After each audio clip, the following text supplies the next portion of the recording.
been more informative than everything reported by the BBC since October 7th. Than Lebanon. I mean, everything, the world did not begin on October the 7th. 1978, Israel invades southern Lebanon. 1982, Israel invades southern Lebanon. Sabra and Shatila massacre. 2006, Second Lebanon War, murder 100 people. But you always make it sound like they're just doing this for the sake of it. They're not. What are they doing it for? Well, they've been provoked by Hezbollah. Hezbollah didn't exist in 1978, Piers. Okay, I'm talking about the specifics of going on now. The provocation since October the 7th. Hezbollah's first response to October the 7th was to unleash rockets on Israel. That's not true. On October the 8th. That's not true. That's not true. That is what happened. Where did they fire the first rocket? They fired rockets on the 8th. Where? Well, you tell me. No, you just said they fired at Israel. Where? Well, he's going to say they fired their first rockets on occupied territory that isn't even Israeli territory to begin with, which is correct. They fired in the direction of Israel. Where did they hit? They fired at the Sheba Farms. Tell me. I do. They fired at the Sheba Farms, which, as I said earlier, is an area of Syria. Well, the Lebanese claim it's Lebanon. Syria claims it's Lebanon. Israel says no and is occupying the Sheba Farms. They fired at Israeli military installations in the Sheba Farms. Now, have they got fired in Israel? So since? they were firing at Israel. They were firing yes. at an area that Israel says is theirs. Oh, okay. Well, now southern Lebanon is going to be an area that Israel says is theirs. And then when they fire rockets in the southern Lebanon, that will give more cause to Israel to go and invade and encroach further and further into Lebanese territory. It almost feels like this is 1948 all over again. It's 1948. It's 1967. It's the Israeli invasion of Lebanon. This is how the justification occurs. This is how there is a permission structure designed around Israel doing this over and over again. How the do they do this every single time? Oh, sorry. Well, we declared this territory to be ours. You're firing rockets at it. Now we're going to fire rockets back at you. Then you're going to be like, okay, you. Now we're going to fire rockets in the northern Israeli territory. All right, tit for tat, baby. 80% of the fucking rockets, meanwhile, are actually from the Israeli side going into Lebanon, mind you. No, Israel doesn't say that. Israel says it's Syria's. Because remember, Piers, Israel is occupying Syria and the West Bank and Gaza and Lebanon, would argue, parts of Lebanon. This is the problem, right? The core of the problem is Israel's territorial expansionism. It's a mess. Attacks, not a mess. It's Israel occupying multiple Arab lands, which leads to quote-unquote resistance or quote-unquote terrorism, whichever word. I don't care what word you want to use right now. But that is the core, right? You had John Mearsheimer on the show this week, made the same point. Deal with the occupation, then you deal with the violence. And look, has Hezbollah fired into Israel at civilian attack? Yes, I don't agree with that. But the reality is 82% of the exchange of fire between Lebanon and Israel since October the 7th has been done by Israel. Nailed it. What? Xenophobia? What are you responding to? 39 months of Islamophobic subscribers? Tory gonna Tory? Lol, now you're just xenophobic. You could have worded a bit differently, you bigot. Israel was a mistake. Piers Morgan is so stupid. Tory gonna Tory, fucking reactionary British cuck. You're mad at that? Are you crazy, British chatter? British people are so funny, bro. Come on, be a little bit more embarrassed. It's like the same principle behind like I spend every goddamn day shitting up and down everything that America does, okay? The moment that we turn the crosshairs to like America 1, America 1.0, not America 2.0, which is current America, and British people are like, oh, hey, mate, how dare you? You know, it's 1 a.m. out here, all right? And I'm watching. Watch your fucking mouth, all right? Stop with this fucking British racism. How dare you? It was nice when you were fucking making fun of the Americans, but how dare you make fun of the Brits at the top of the fucking hour nonetheless? How fucking dare you, lad? Brexit is Brexit. It's funnier when you look at their PFP.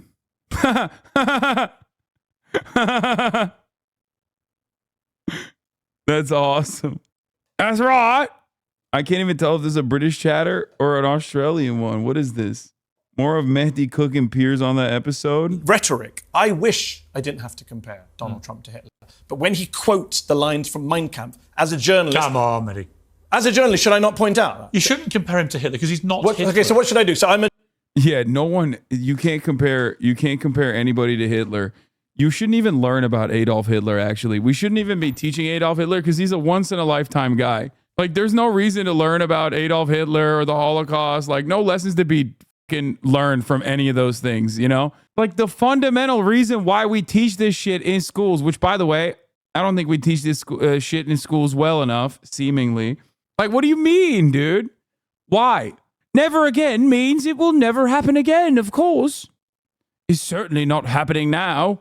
They talk about him like he's the GOAT. I'm a journalist. Donald Trump says immigrants are poisoning our blood. I go look in history, who's the only person who said that? Hitler. Should I not tell my viewers on Piers Morgan Uncensored? Should I go, can't tell them that? No, you can you can say he shouldn't use language like that. Can I say he's quoting Adolf Hitler? You can't say he's the new Hitler.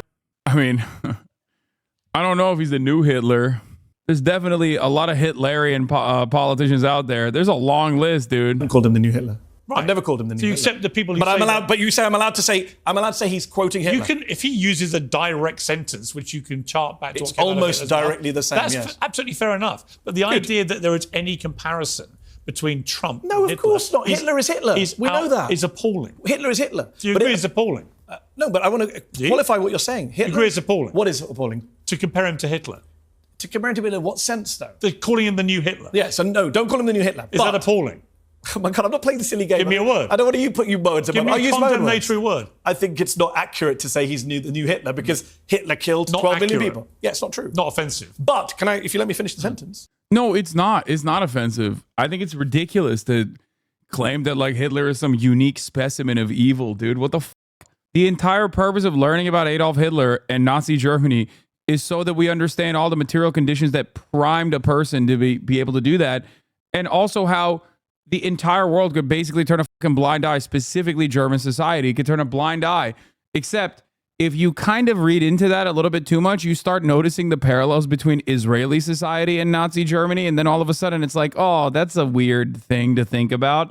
Yeah, we shouldn't do that, actually. Don't learn about Hitler. I take it back. Don't learn about any of that, okay? Who cares? It just happened in the past. The past is the past. Come on. Like, this is kind of like a liberal version of being like, well, did he say he was a Nazi? You know what I mean? You know how like Nazis will always engage in like Holocaust revisionism or whatever, and then be like, well, actually, how dare you call this obvious neo-Nazi a Nazi? After all, did he say he was a Nazi? And you can play that song and dance all the way to like everyone but Hitler virtually to be like, well, they didn't fucking actively petition it or whatever, right? And it's all a lie. It's like, that's why we say, if you're sitting at a table with one Nazi and there's 10 other people, then that means there's 11 fucking Nazis at the table. All right? Straight up. And that's instructive in understanding how fascism thrives and fascist actions thrive in modern society as well. And unfortunately, that comparison might hurt your feelings because it's literally, virtually what is going on in identical terms in Israeli society. Israeli society is held together by a resilient, quite unfortunate bloodlust for permanent military occupation everywhere they can get it.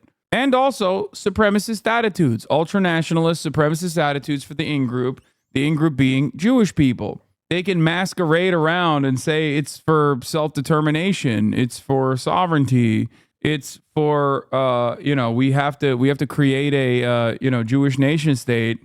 Israel has a right to defend itself over and over again, but you can't keep saying that. It's not like the Germans didn't say that. You know what I mean? They said that too. They said the exact same shit, actually, identically. Just the in-group out-group was different.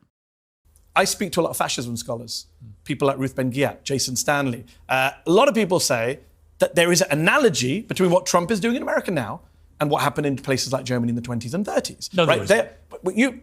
I respect your opinion. I respect your opinion that you don't think it is. Give me an example. I'm not having that argument. I'm trying to make a separate point, which is if fascism scholars are saying we look at history and we make comparisons, they are scholars of fascism and they're saying, hey, hold on, the rhetoric is very similar. The way they're operating is very similar. That is it. That, first of all.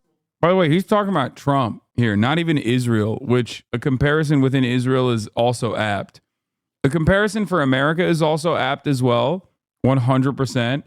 Our appetite for destruction is also endless, even though, unlike Nazi Germany, whereas like the Israel comparison is better for Nazi Germany because of the personalized aspect of it almost, because it's like violence that it's dishing out to its own subordinates, basically, its own people that it's held captive for generations. Whereas with America, we have like streamlined the process. It's a machine of death and destruction, but it's far away. So it's easier to not really think about it, which is why you always have in American society people of two minds, people that are like, hell yeah, America being the world police is great, but also simultaneously like, I don't know if we should be spending so much money on war, right? Like, that's not necessarily the same in a country that is hyper militant like Israel, especially when like the violence that they're dishing out is directly in their doorstep. You know what I mean? America got done with its ethnic cleansing campaign a long time ago with its indigenous population, even in terms of its like chattel slavery regime, right?